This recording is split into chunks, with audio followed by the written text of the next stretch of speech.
Ce ne sont pas les choses qui nous troublent, mais notre jugement sur les choses.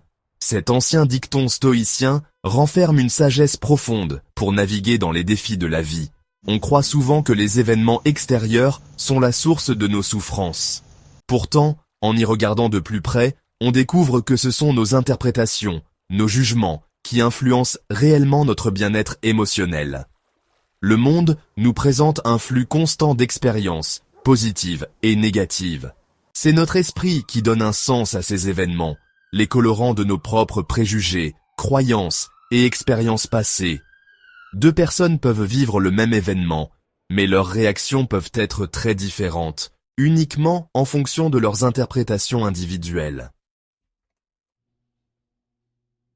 Prenons, par exemple, l'expérience d'un embouteillage sur le chemin d'une réunion importante.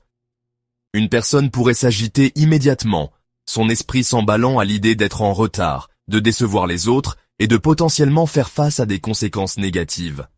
Son corps réagit en conséquence, avec une augmentation du rythme cardiaque, une respiration superficielle et une poussée d'hormones de stress.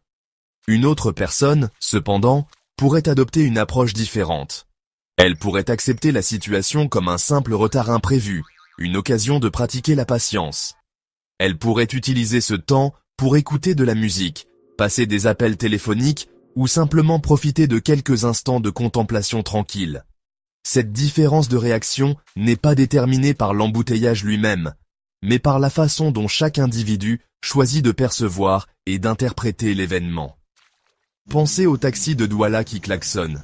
Est-ce une source de stress ou un simple rappel sonore de la vie en ville? Imaginez un instant que vous randonnez dans une forêt dense et que vous tombez sur un grand arbre tombé qui bloque votre chemin. Vous pourriez choisir de voir cet obstacle comme un problème insurmontable, un signe que vous devriez abandonner votre voyage et faire demi-tour. Vos pensées pourraient s'enliser dans la frustration, la colère et le désespoir.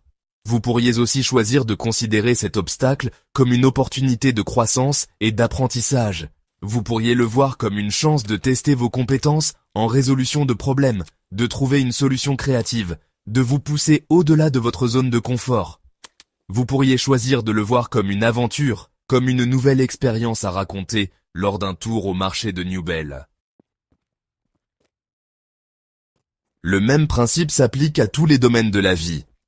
Lorsque nous sommes confrontés à des défis, des revers ou des événements inattendus, nous avons toujours le choix de la façon dont nous réagissons. Nous pouvons laisser nos esprits être consumés par la négativité, la peur et le doute, ou nous pouvons choisir de nous concentrer sur le potentiel de croissance, d'apprentissage et de changement positif. En cultivant une approche plus consciente et plus perspicace de nos pensées, nous pouvons nous libérer de la tyrannie des émotions réactives et vivre avec plus d'intention, de but et de bien-être.